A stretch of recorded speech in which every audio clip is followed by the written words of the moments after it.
Excellent. So we'll go ahead and get started now. Welcome to today's webinar.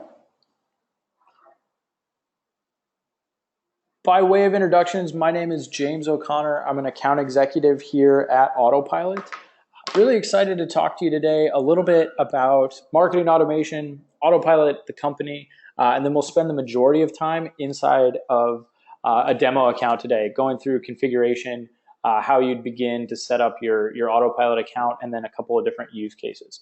This is an interactive webinar, so do use the questions panel on the right-hand side there to shout out any use cases that you have. If you haven't signed up for a 30-day trial, you can do so off of our website. Everything we'll be looking at today can be accomplished inside the 30-day trial. You can even send up to 100 emails. So do put the system to its test. Again, it's there for configuration and really doing some advanced testing. And then please, again, share your use case on the right-hand side. I'm happy to go through it either during the demonstration, or we can kind of do some one-off questions as well. I'll run through a couple slides just about Autopilot. Promise it'll be pretty brief. And then I usually leave about the last 10 to 15 minutes at the end for an open Q&A. And then I'll periodically stop throughout the product demo as well so that people can ask questions. And please excuse any background noise. There's a little construction going on outside of our office. I think we've covered the bulk of like the loud noises, but if you hear that, that's what's going on. But really excited, and let's go ahead and get started. A little background on Autopilot. The company was founded in 2012, so moved over to the US from Australia in 2012, and then launched product in 2013. We're growing really fast. We've got 20.5 million to date in funding. We're actively entering a hiring phase right now. We'd love to get to 50 employees by the end of 2016. Currently, we're at about 30, so looking to add on about 20 new team members. Offices headquartered in San Francisco. We have a development office based in Sydney, and then we also have some customer enablement managers located in Amsterdam. So we're doing our best to get 24-hour coverage. A couple of our integration partners, we'll see more of them inside of the product itself. Salesforce, Twilio, Slack, Good Data for reporting, Zapier for additional API coverage, and then Segment.com for housing some of that customer data and making it readable for Autopilot. Number of great customers, from startups to mid-sized companies to even enterprise companies like Dolby. We've got a lot of people on the platform. We just crossed 1,500 customers just the other week. So really excited to be signing on new people and all the great customer journeys and really, evangelizing the customer journey marketing experience is kind of what we're all about. And we'll talk a little bit more about what that means when we get into product and how Autopilot is approaching that. So why do we have so many people that love Autopilot?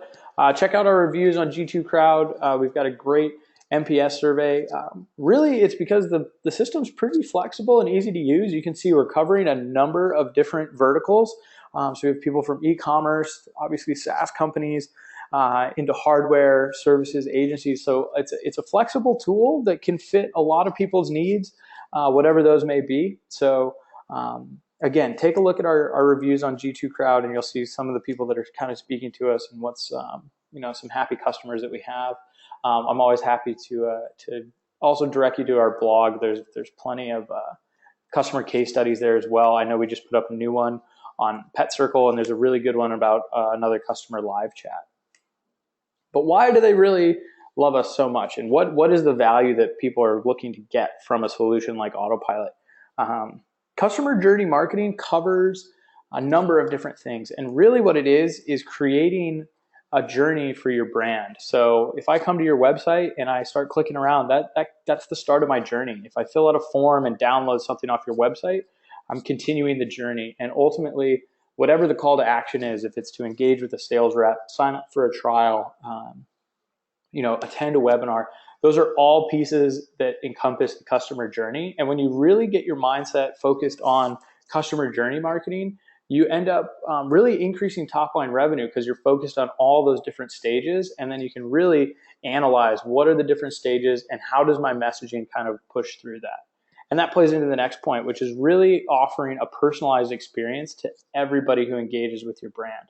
So throughout the customer journey, there should always be personalized messaging based on actions taken, interest shown, and really kind of capturing that in your heart of marketing and then evangelizing that across the different communications you're going to be offering. And that can really end up driving increased engagement for you. The other part of it is really getting systematic about how you nurture your leads. So what I mean by that is people engage with your brand all the time. You're gonna pick them up at trade shows. You're gonna get new contacts in your ecosystem. Not everybody is ready to buy or engage with you all the time. So having a systematic way of keeping your brand in front of people and really kind of just nudging them along and bringing them back around, making you stay relevant in their mind can lead to a huge reactivation of old leads. And I can speak from experience here at Autopilot. We see almost 3 to 5% of our leads coming back through reactivation and lead nurturing. The last two parts, once you have customers and you have people on board, there's always upsell opportunities, and that can exist in the way of just promoting word of mouth, getting them to leave you a review, providing feedback on the solution or whatever you're offering them, and really getting a sense for like who your customers are and what they think about your product or your brand, and that can help drive just organic expansion. And you can see that across the board, especially if you have other products that they can purchase. Then you're adding on different things. And then finally, just using that great customer journey to drive for a high NPS. So really getting people out there that are going to promote your brand, and they're going to share it with other people. They're going to say, hey, I'm doing this with this company. You should check them out too. And that's how you really kind of drive organic growth. And that all kind of is encompassed from, the minute they engage with your website all the way through into becoming a paying customer or becoming an evangelist of your own brand. So without further ado, we'll jump into product. I'm going to be covering a few different things. It'll be, a product overview on how you begin to get this solution configured. I'll talk through all our different partners and integrations. And then again, like I said at the beginning, please use the questions tab on the right-hand side. I'm more than happy to cover in-depth use cases and any questions that people have. And again, like I said, I'll stop periodically along the way to make sure people can ask those questions. If there's any questions right now on Autopilot or Autopilot the company, please shout those out, and I can take a minute and just answer those before we jump into product. But I'll give it about 10 to 15 seconds in case there's any questions on Autopilot the company.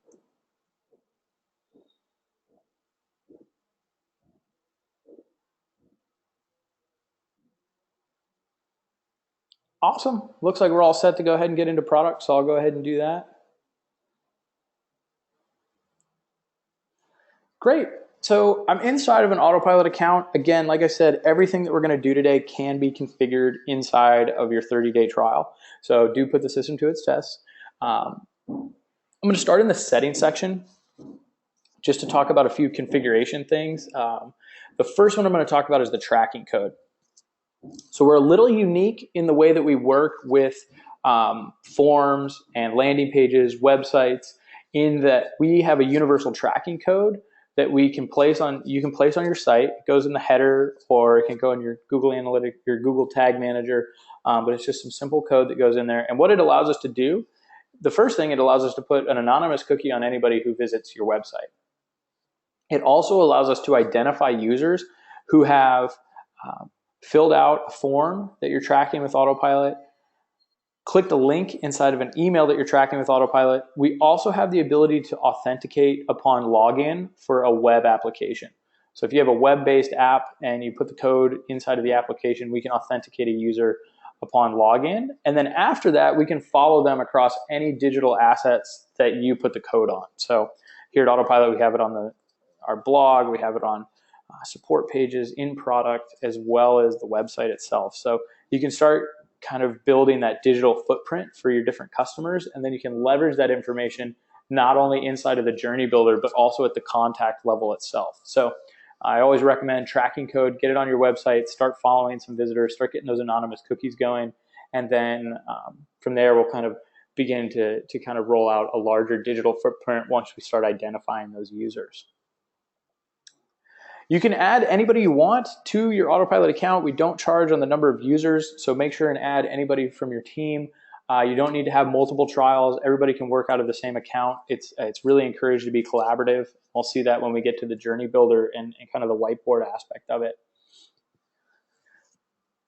I'm going to hit briefly on the Salesforce integration. So our native CRM integration is with Salesforce. You do a one-click connection to Salesforce here, and then it's going to map in your lead, contact, and account data. So once you connect, it's going to map in that data, and then you just need to set up the fields that are inside of your Salesforce account that you want synced over with Autopilot.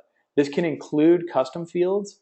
So if I needed to change, title into, if I needed to create one for role, I can create a new custom field right here, and we'll talk a little bit about these when we get into the contact section as well.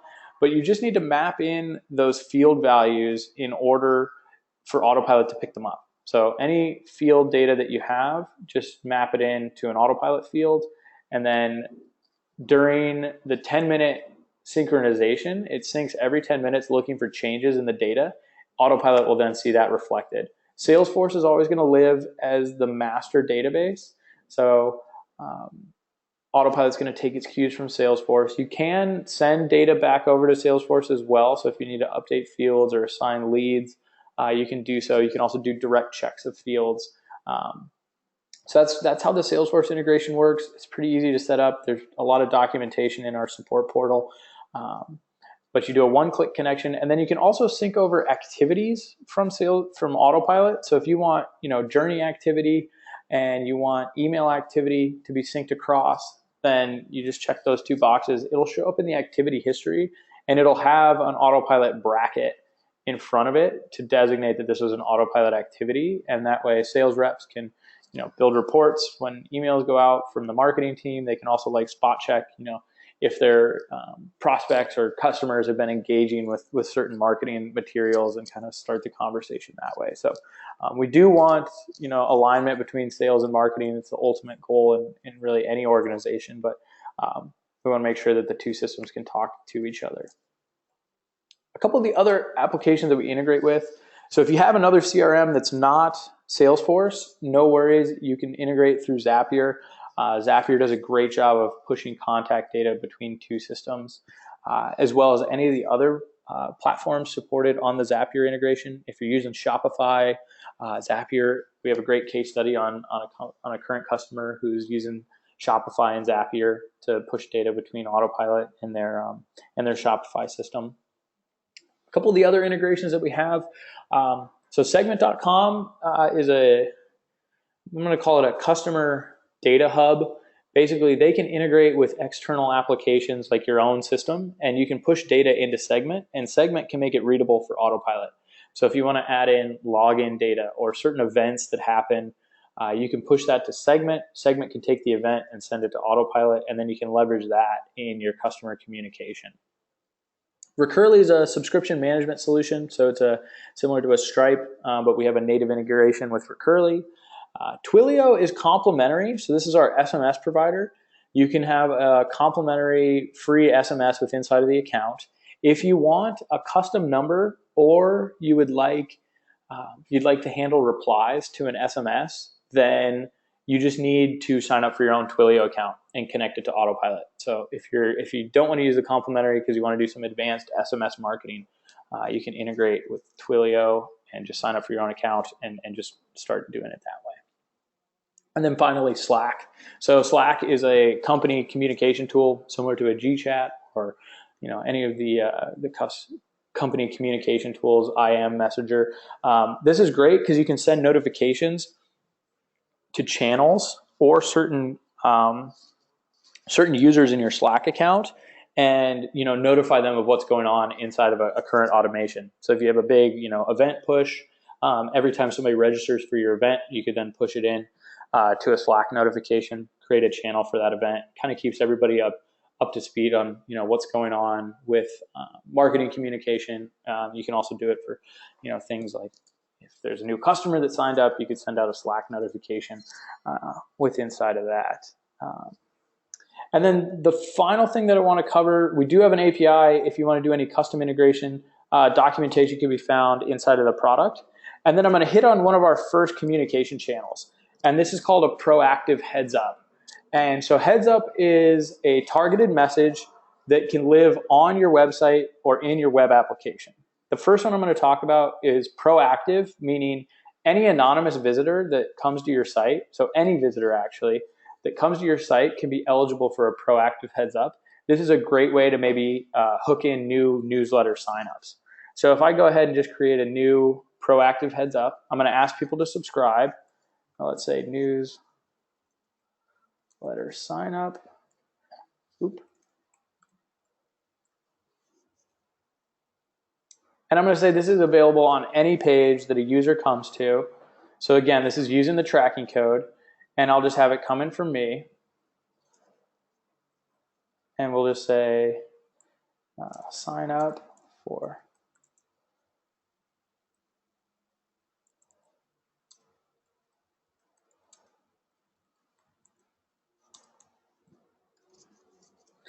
You can make it as simple as just the email address, or you could do first and last name. So let's say maybe we just want to get the first name and we want to get the email, and we'll change the button color to blue. And then here is where I'm just going to decide if somebody fills this out, what list are they going to become a part of? Since this is for the newsletter, let's call this just our newsletter master list.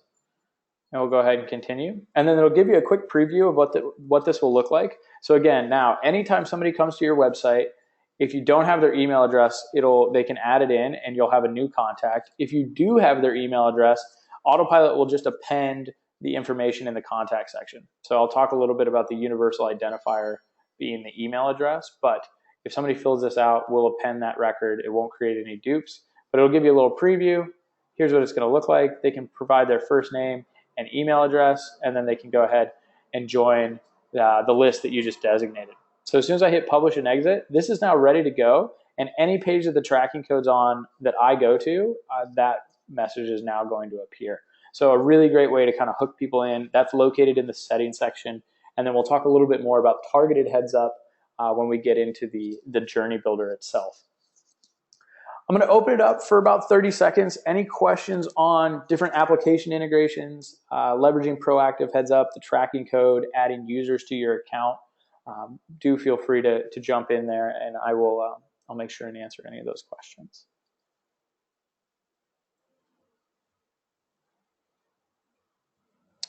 Excellent question. Can you A/B test heads up versions? Yes, but not with the proactive heads up. So I will hit on the heads up, the targeted heads up when we're in the journey builder, but you are unable to A/B test a proactive heads up. You will get reporting on the proactive heads up. So if you wanted to A/B test, you could do like 2 weeks with one and then, trash that one and then try another one for 2 weeks, and then you can compare the reports. But the proactive one doesn't have a traditional A/B test. But I'll hit on A/B testing when we get into the journey builder, and you can use it for a targeted heads up message. Excellent question. Is this a good idea to put a proactive heads up on the main homepage? Personally, I say yes. If you don't have a very visible newsletter sign up, if you want to just kind of hook people that are coming in, it's a pretty light and easy way. They can obviously dismiss it right away. We're getting to an age where kind of websites have sometimes there's aggressive chat things that come at you. I find proactive heads up to be rather gentle. It's not kind of in your face, and it can be easily removed. And then once somebody clicks it gone, it doesn't come back again. So there's only one opportunity. So in my opinion, yes, great way to kind of, if you're just going to be offering, give them a quick blurb on what you want to offer them. And if they're interested, they'll probably give you the email address.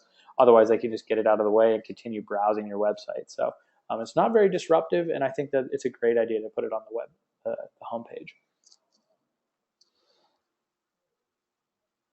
Awesome. If there's no other questions on settings, I'm going to go ahead and jump into contacts. But again, I can always revert back if you have another question that comes up and you didn't get a chance to answer it now. Feel free to jump in there, and I'll go ahead and jump into contacts.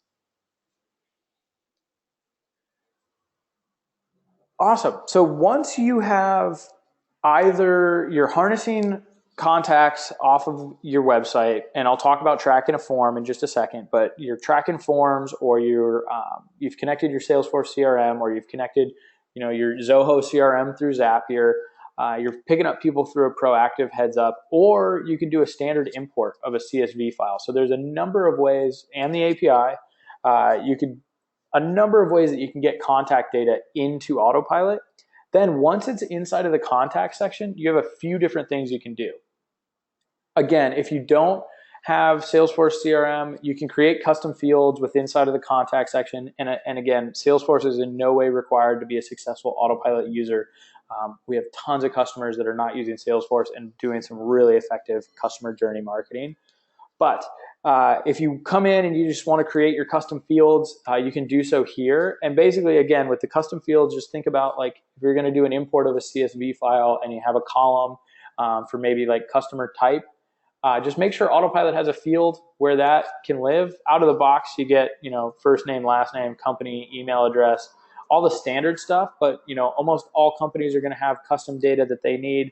Once that field is available, you can then populate it any way you want. You can populate it through the CSV. You can do it through the API. You can do it through a Zapier integration that you're doing. Just make sure that you have a place for that data to live, and then Autopilot can reflect that. The contacts themselves, there's a few different things you can do. So you can obviously create folders. You can see I have one here, and then I've created a couple down here for like newsletters to kind of just keep yourself organized. The other thing you have are two different types of lists. So there's a static list, which is indicated by this square here. And what I mean by static is that you're just directing people onto the list itself. So if this is somebody that fills out a form, you import them from a trade show, they all went through the same nurture journey, and you put them all on the same list at the end to just keep yourself organized. That's what I mean by a static list versus a smart segment, which is dynamically updating. So basically, you're going to set the criteria for this segment, and then anybody that meets that criteria is going to be automatically added. And if anybody no longer meets the criteria, they're going to fall off of the list. So that's what I mean by kind of dynamically updating. People can be added and removed automatically based on the criteria you set. And I'll build one of these in just a second. So those are your two different types of lists that you can leverage inside of the journey itself.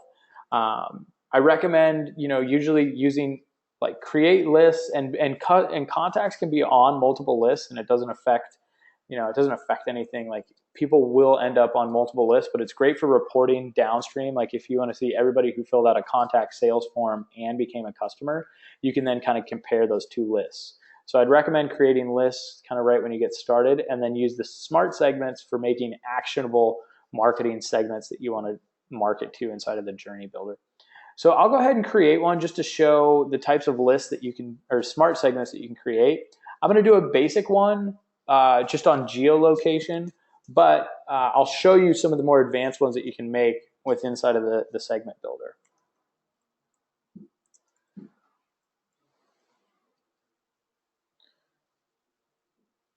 So I'm going to look for everybody that's based in Portland, because in my example that I'm going to build in just a minute, we're going to do an event in Portland, and we want to invite all these people to it. But basically, you come in and you create your criteria. So you can do any contact field value. That includes custom fields. So those custom fields we just looked at, you can build it off of the contact field values there.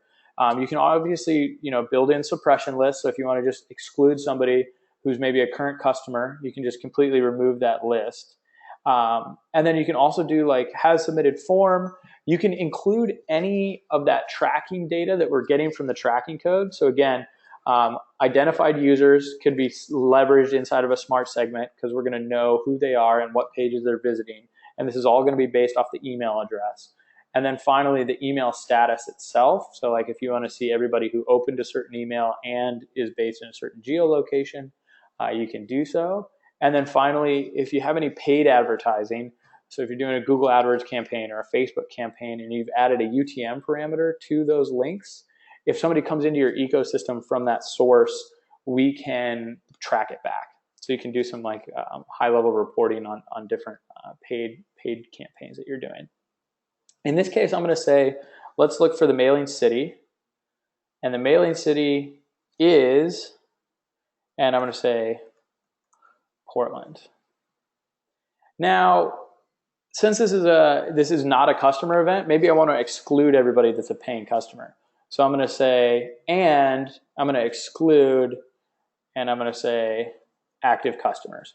So anybody that's an active customer is not going to be a part of this list. This is only for current prospects that we have. And you can see up here, it's told me that out of the 1,700 contacts that I have, 225 meet this criteria.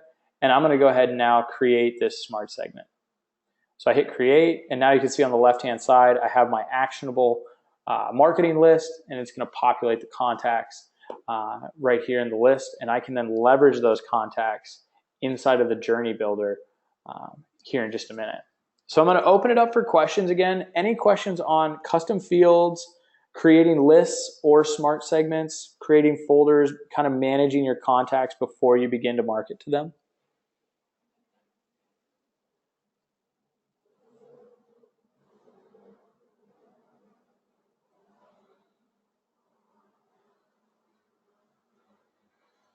Is there a way to test the rules that you're creating? So I guess it depends on how you want to test them, right? So if you're making rules for smart segments, then you're kind of going to see the data that's populated. If you're trying to test, like how the communication is going to perform and like excluding people from lists or segments, you can build that logic into the journey builder. But as far as testing, like you're just kind of at this point, you're just kind of slicing and dicing the data. So it's on a kind of a usage basis. Like if you have certain events that you need to see part of the database for, you would end up doing so. So sometimes segments are going to become no longer needed, and you can always just remove them. So in terms of complication, like I always recommend like getting started with like, okay, we've uploaded all of our data, and now we want to start with these 3 journeys. How am I going to get the right contacts in there?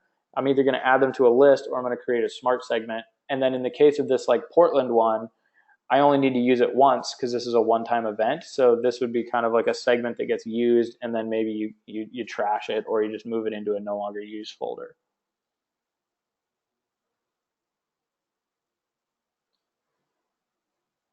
Oh, no problem. So I'll just recap right now.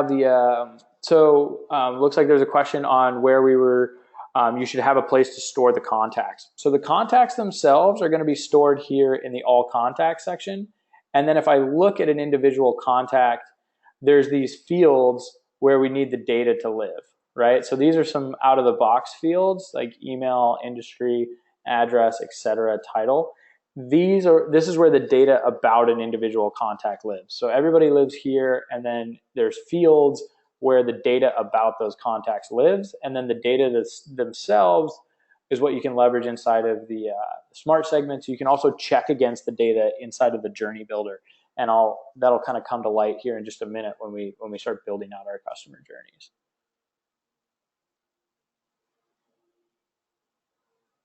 Oh, okay. So the question was actually about like testing the entire workflow for the journey builder. I think we'll kind of walk through like how you would test something, and basically, again, it kind of comes back to that idea that you're going to have like a few different journeys running at once, and you want to make sure that you just have an outcome designated for that. So if the journey is send a newsletter, like that's kind of a one-time outcome. If the journey is drive for them to fill out a sales form, then you can kind of like build in the logic and then run yourself through the journey itself, like through the journey. So I'll talk about building a journey, and then I'll talk about a little bit of testing of the journeys as well. And there's a few different things you can do there to make sure it doesn't get too complicated. You don't need a third party like Zapier for custom fields to get data into them. If you do a standard CSV import, you can fill in the custom data. If you integrate anything through the API, then you can fill it in automatically. But like the standard CSV import is totally acceptable, and you can also do like multiple CSV imports, and it's just going to update contact data. So if you do your first upload of your mailing list, and then 2 weeks later you have a trade show list that you want to update, like it'll add new contacts, but then just append information. So you don't need a third party if you're just going to do standard CSV uploads, or if you're going to build something that's going to automatically update, you could build something on your own through the API.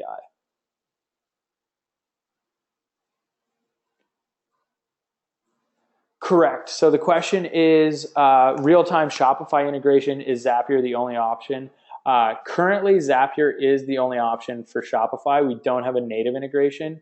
It would work for new customers and sales. So I would check out our blog. There's a company called Simple Green Smoothies who does, they have a Shopify site where people can buy recipes and they can buy like different smoothie supplies, and it all goes into Autopilot through Zapier. So current Shopify integration is done through Zapier. We don't have a native integration.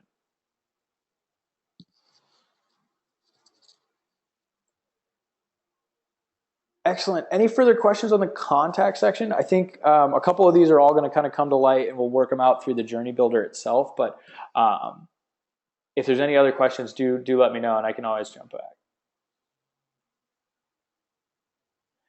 I agree. We would love to get a native integration with Shopify. It's probably not going to happen until a little bit further down the line. But we do have kind of an e-commerce vision. It's just how do we put that into product, and how do we want to do it?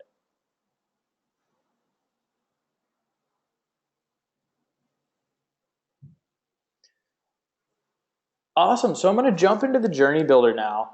And basically, this is where you're going to come to actually create those customer journeys. So at this point, we've integrated our website.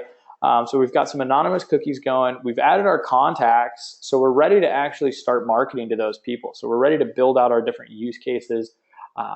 And we want to kind of build, the vision of how this is all going to work and how the different journeys are going to come together. The first thing I'm going to point out is the guidebook. So the guidebook does have a lot of kind of best practices like events and webinars, email blasts, doing lifecycle nurturing. There's a lot of best practice featured guides in here. These are used by the Autopilot marketing team. They're also used by other customers that were willing to share some of the journeys that they're running.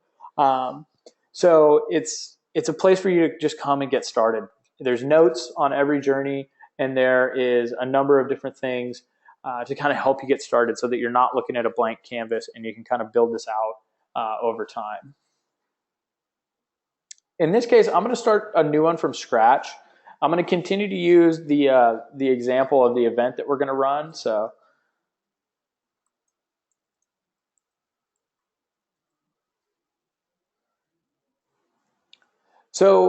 the idea with the journeys is that they start with a trigger. So the trigger could be that segment of the database you created, list that you've uploaded. The time trigger allows you to select a group of contacts and send at a certain time.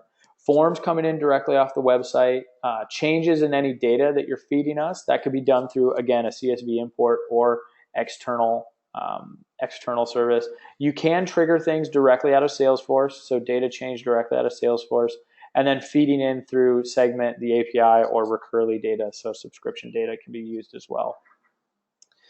The actions, like their namesake, are going to allow you to take action on the individual. So the 4 customer communications you can take advantage of. Obviously, you can send an email. We, again, offer SMS through Twilio.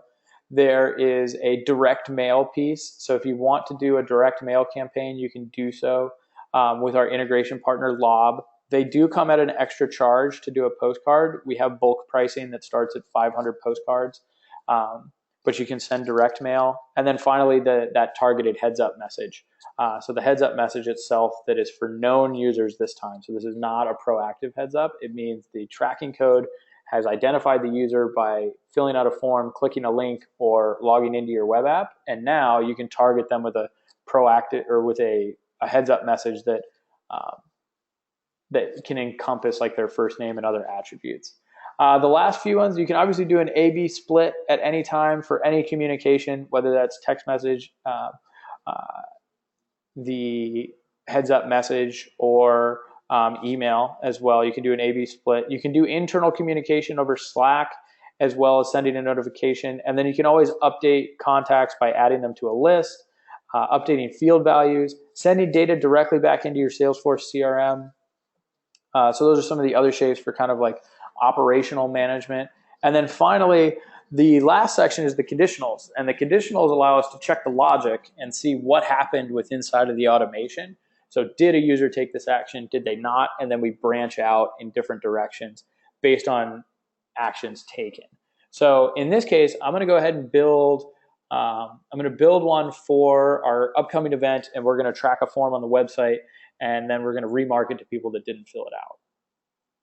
So I'm going to start with that segment that I created earlier, and you're going to have three options. So I'm going to go ahead and select the list, and again, it's going to pull from that list of contacts that I just created.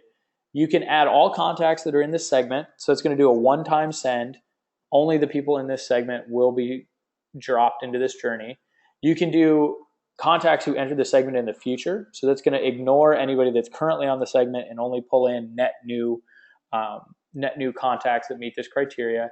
And then finally, you can do all contacts in the segment and anyone who enters the segment in the future.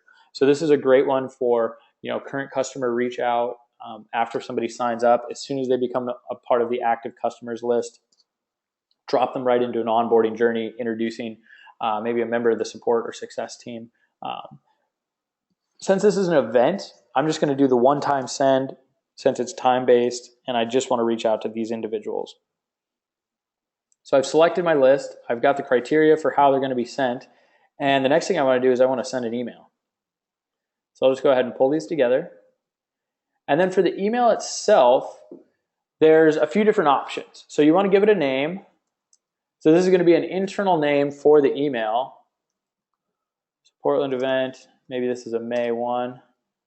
You can do a blank text email, so just a plain text email with nothing on it.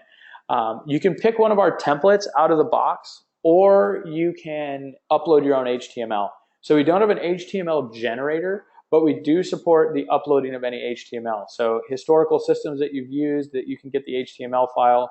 If you create some, there's a great post on our blog about HTML creators that are very cost effective. After you upload the template, you can then use it over and over again. So you can upload your own templates, use one of ours, or create a blank text one. In this case, I'll just show you one that we have for an invitation. So you can see we've got six different templates that you can use, and then we'll go ahead and just hit continue. And then it's going to populate an email editor. So in this case, I want the email to come from me.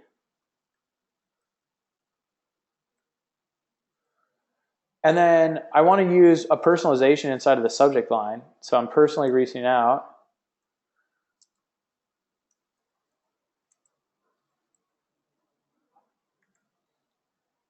And then in here, I can also leverage the personalizations. I've defaulted to say, if I don't have the first name, let's make it say there. And I could do the same thing up here. So I could say, hi, first name, and then default there if I don't have the first name, just as a safety. And then you can add in you can customize these templates however you want. You can obviously put in your company logo, add in your own data, hyperlink the buttons wherever you want. So this can all drive back to a landing page that then they fill out their information. Data gets appended in Autopilot, and we can read that. And then you can add in your own images as well, and then add in, obviously, if you want to remove out the picture and put in your own, put in a generic invitation from the CEO or something, you can do so. But this is what the email editor looks like. Everything is responsive for mobile, desktop, tablet. So we have, everything's responsive inside of the editor. Our templates can be customized via the HTML. So if you want the HTML files, we offer those via the support page. And so it's a pretty standard email editor, again, responsive to mobile, desktop, tablet. But once I've created my email and I'm ready to add it into the shape, I just hit publish. And then I'll just add it into the shape. And now I have an email that's ready to go that's inviting this sector of my database to this upcoming event. Now, what you want to do, though, is definitely add in some automation. So we want to say, okay, here's our first outcome wheel, and this dictates how individuals are going to move on to the upcoming shape. So if I go ahead and say on send, let's do a 7-day delay, and I'm going to say 7 days from now, I want to check and see what happened with that form for registering for the event. So in that case, I'm going to bring out my form submit. And then in this case, to track a new form, again, this is using the tracking code, but you just need to enter the URL address where the form is located and then map in the fields for the form. So then anybody that fills out this form, Autopilot's going to know via the tracking code. It's also going to append the contact information. And then within the journey logic itself, we can actually then dictate what happens next. So if they didn't fill out the invitation after 1 week, let's go ahead and just send them another message. So it has not submitted. And then we'll just go ahead and we'll just grab the same email that we just created. So the Portland event, May 1. And then there you go. And then same thing, if they did fill out the form, maybe we want to have just like a reminder for next time they come back to the website. And if I wanted to A/B test my, let's say I wanted to A/B test my heads up message, I could then just use the A/B split test piece here. And so we'll just go ahead and say, if they have submitted, then I'm going to put them into an A/B split. I'm going to do a 50-50 split for my heads up messages. And I'm going to go, here's my A message. And then here's my B message. And you can do this at any point during your different journeys. So heads up A, heads up B. And then to create a heads up message, all you have to do, again, you can use one of the ones that you've had in here before, or you can create a new one from scratch. And maybe this is just going to like offer up some help if they have questions about the event. So let's call this event questions. You can do this for any page or specific track pages. Again, because they filled out a form that we're tracking, we know who they are, and we can say, okay, any page they visit, there's going to be a message coming from James. And we'll say, and again, we can put in the first name. Okay.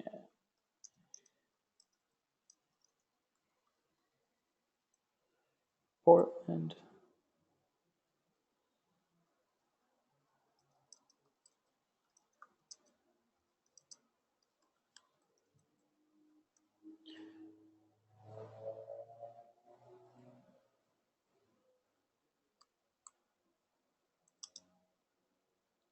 So we'll make this a blue button. Now, we also want to be able to set the advanced option. So if they reply or dismiss, that's how long it's going to be. And then maybe this is only a 10-day, this is only available for 10 days. So after 10 days, this will shut down. It won't be available to anybody else. Then we'll just go ahead and add it in. And then we just need to dictate what's going to happen. So they can email a reply to this specific team member, or maybe they could send it in to, let's just say, support. Same thing if you want to add in your Slack notification. So then we'll just continue. Here's what it's going to look like. First name, can't wait to see you in Portland. Let us know if you have questions. If they have questions, they can write it in, and it can go to a specific member of the organization or a generic inbox to be picked up by somebody. Then just like an email, I'll just publish this out. I'll add it into the shape. And now I've got message number 1 ready. If I want to, I can come down here and just select that message and then just create a copy of it. So I can just copy it in for my A/B split test. But at this point, we now have a 7-day event invitation going. We're tracking activity on the website, and then we're splitting out how we want to communicate with current registrants who are coming back to the website. So, and then obviously double getting anybody who didn't fill out the initial invite. So an effective way to kind of double up on all the different avenues and how people are going to be engaging in a rather effective customer journey. If you want to do any testing on this, I always recommend you can just switch out, just get a test list going. So if you have a test list here, put on some members of the organization and then say, I think I have one in here called, just make a list called test contacts.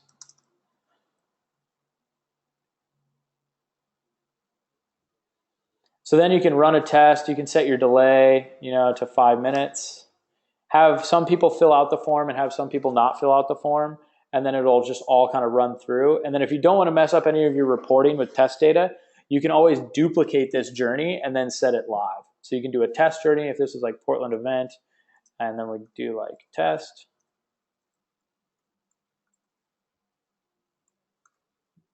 And then after that, you can just copy it over, sub out your trigger, and then you're ready to go with a live journey for this fictional invitation that we're about to do.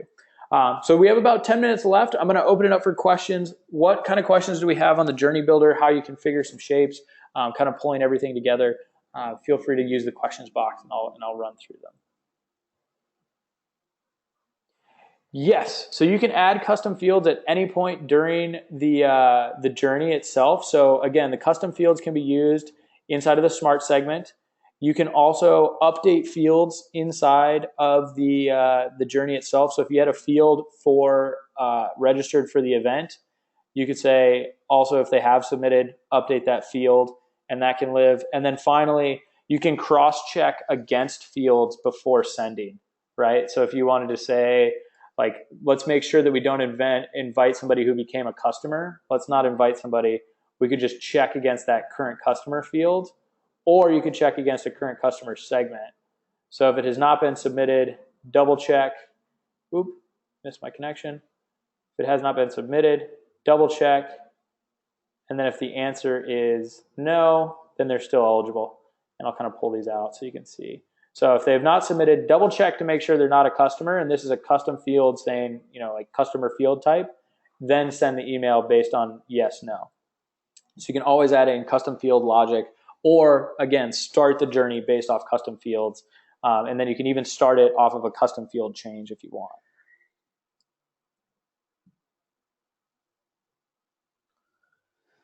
Awesome. The question is, how does Autopilot keep track of the form submitters and then track them when they come to the website? So again, it's based off the tracking code. So tracking code goes on the website. Let's say I'm coming through for the first time. I land on the website, an anonymous cookie is put in place. Then if I fill out that form that's on the website, the tracking code is going to be able to identify me now. So because my email address, remember email address is the universal identifier, I fill out the form giving you my email address. If I'm a new contact, it's just going to create a new contact with that data. And then because I was on your website previously, the cookie is now tied to that identification event. And you can see all the previous pages I hit before submitting the form, and then you can follow me after that. So it's the tracking code that allows us to harness the data. If I'm already in your system and I just hadn't been identified before, it's just going to append my contact info. So it's going to say, oh, James is already in the system. Because he filled out this form, we'll mark that contact accordingly. And then you can come in and say, oh, look, James, who's been in our system for months, actually decided to attend this Portland event. Here's his information. And you can see that whole digital footprint. Excellent question. So can you create landing pages and forms in Autopilot? We do not host landing pages or forms. But we do integrate with a variety of providers, and there's a blog on our website. It's literally called Landing Page Builder Review, I believe. Instapage, Unbounce, custom forms that you build, custom landing pages, we can integrate with the tracking code.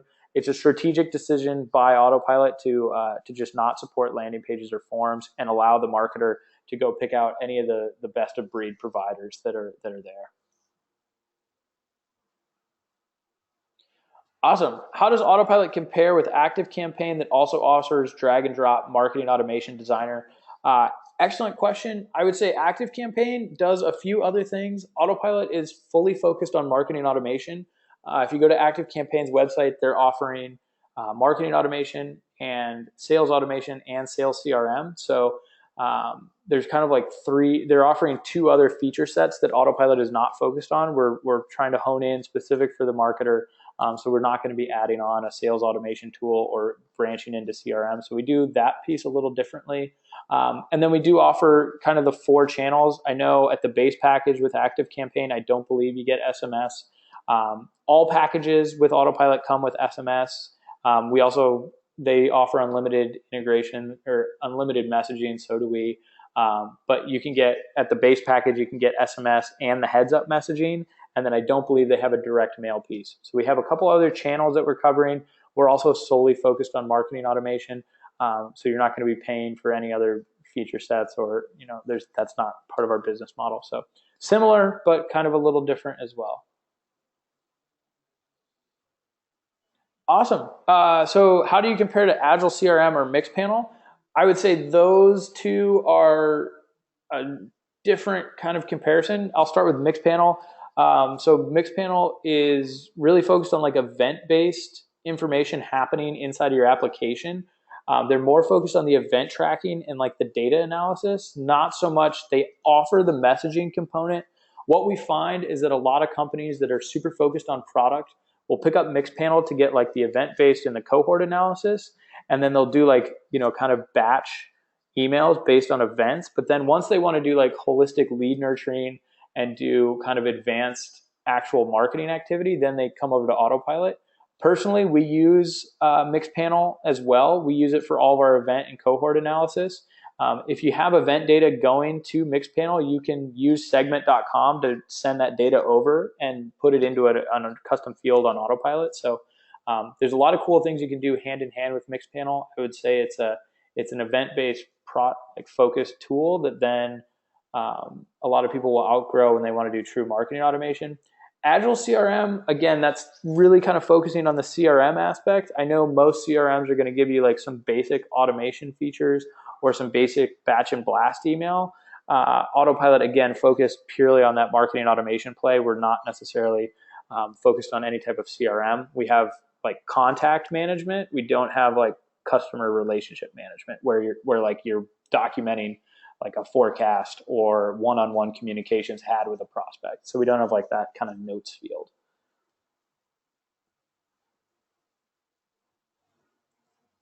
Excellent question. So there was a recent pricing change. Looks like this person signed up at the $4 a month for 500 contacts. That is available for the duration of your time with us.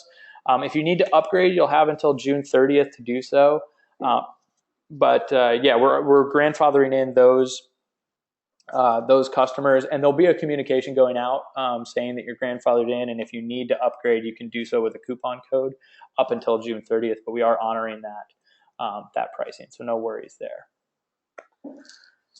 So we're coming up just on the end. If there's any other questions, shout them out. Otherwise, my direct contact info, james@autopilothq.com. Feel free to hit me with questions there. I'm always happy to go through your use case, help you configure the account, anything that you need. You can reach me directly there. But if there are any other questions, do feel free to shout them out right now, and I'll make sure and answer them.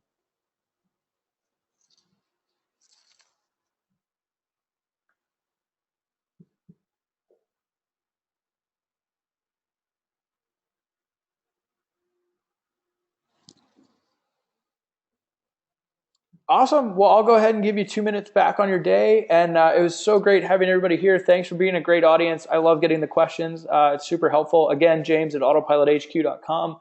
Hope to see you in my inbox or in a trial soon. Always happy to help both current customers and potential customers get started with customer journey marketing. Really excited to have you here. And thanks for attending, everyone.